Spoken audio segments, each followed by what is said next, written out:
Сәлем дуслар! Бүгін біз копирайтинг турында сөйлешебіз. Күндәлік тұрмышта сен копирайтерлар башкарган эшне еш очратасың. Интернет киңлекләрен барлағанда, яисә телевизор караганда, радио тыңлаганда бүтін игътибарыңны җәлеп иткән мәгълүмат ишеттеңме? Гадәттә инде ул берәр реклама тексты була. Көне буе шуны башыңда әйләндерәсең.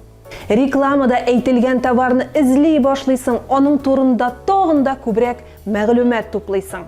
Күрәсеңме, дөрес итеп язылган текст кешене ничек җәлеп итә?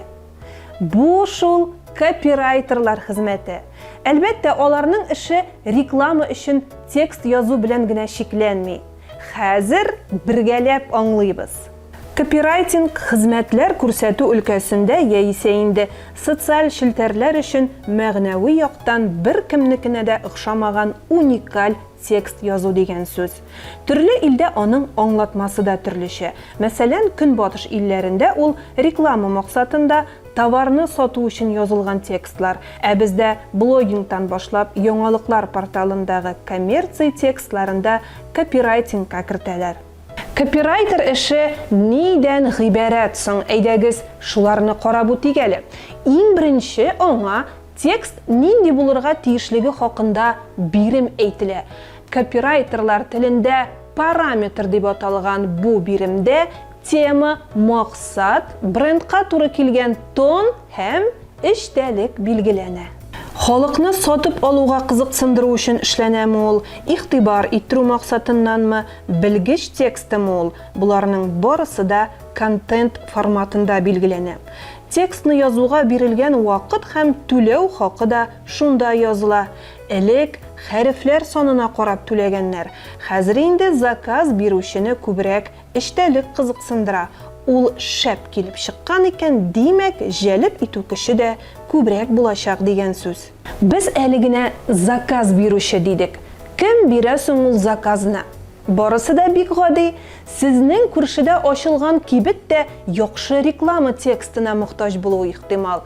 Шулай ук интернет кибетләр, син көн сайын киреп йөри торган азык-төлек кибете, блогер, психологлар, кино йолдызлары, җырчылар, туклану урыннары, төзелеш тармагы, спорт өлкәсе. Бу исемлекне санап китсәң, бер тапшыру гына җитмәс. Сезгә бер киңәш.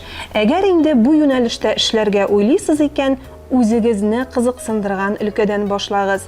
Мәсәлән, гади генә бер тәмлүшкә.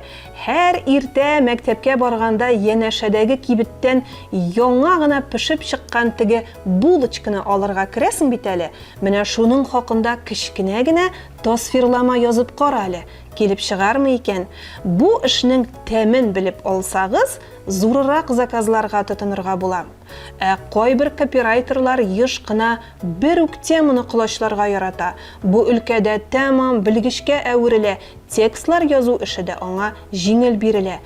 Кайберләре исә гел яңалыкка омтыла, яңа өлкәләр белән таныша, изләнә. Мондый вакытта текст язу эше дә озакка сузылырга мөмкин. Менә зур оешмалар, фирмалар, компаниялар белән эшли башлагач, алар синнән портфолиоң бармы синең дип сораячак.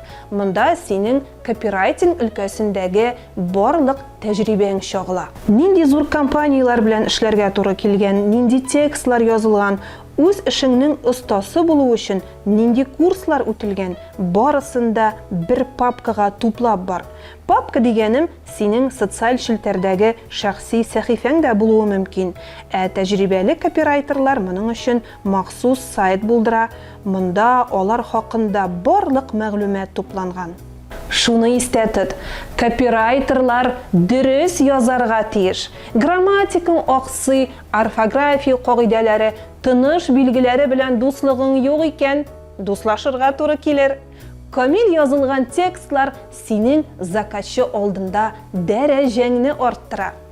Әйдә, бүгеннән үк үзең йөри торган түгәрәкне мактап кечкенә генә инша язып кара әле.